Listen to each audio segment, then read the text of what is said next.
And for more, we get you right to the site where the great Charles Davis joins us, CBS NFL analyst CD. As you take this one in, plenty of questions, and all of it comes with a weather advisory as well. But I want to go to that 1-5 for Burrow. Now 1-5 against this in-state rival.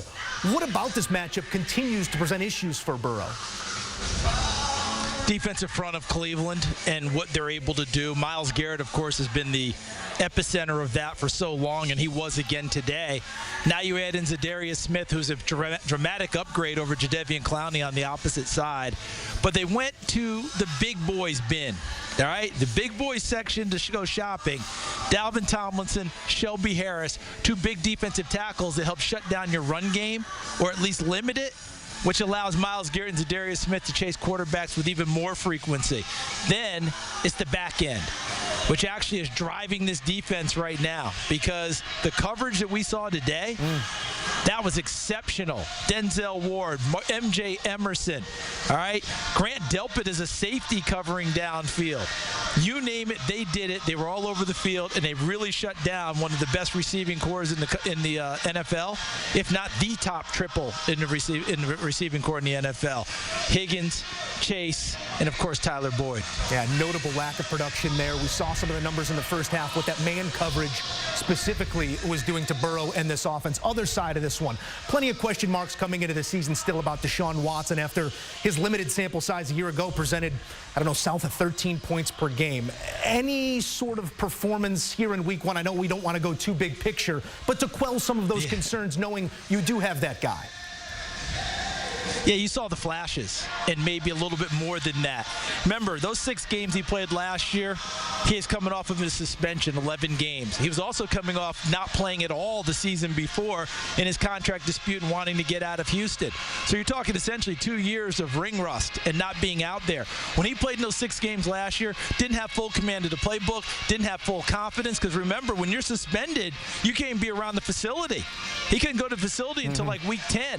So all those things came into play for him, and I saw hesitancy in his play last year. I saw him seeing people downfield but not delivering when he would have done that before in Houston.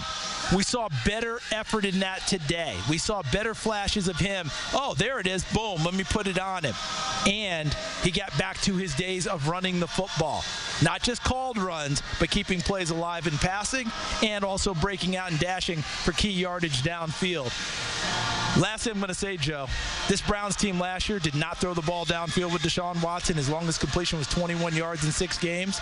Today, they showed a willingness to try and drive the ball downfield and extend defenses to give Nick Chubb even more room to run. I like what I'm seeing out of this Browns team after week 1. Yeah, looked to be more of an air of comfortability in that offense for all involved. Nobody better with the rock than our guy, Charles Davis. Thank you, CD. Take care, Joe.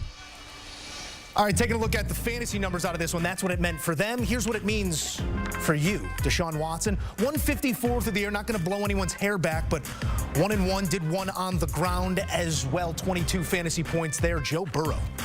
Yikes.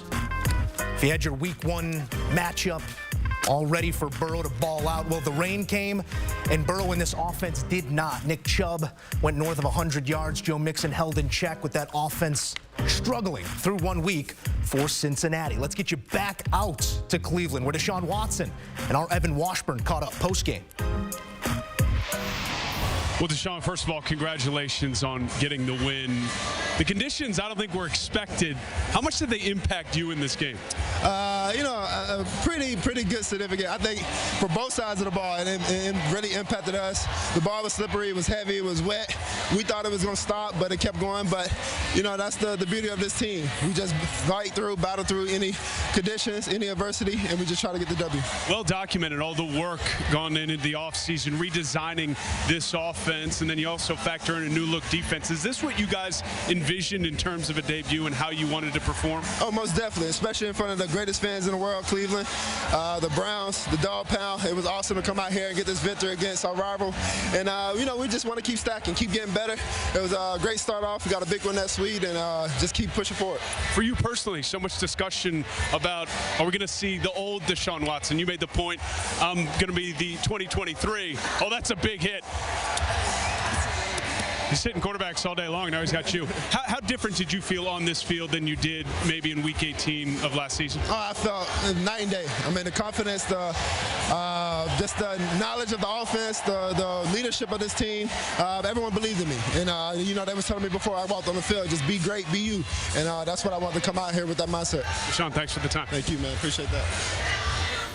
Protect the hair of Evan Washburn. You can see it every Sunday streaming on Paramount Plus. All of our CBS games coming your way streaming on Paramount Plus this season. Join us.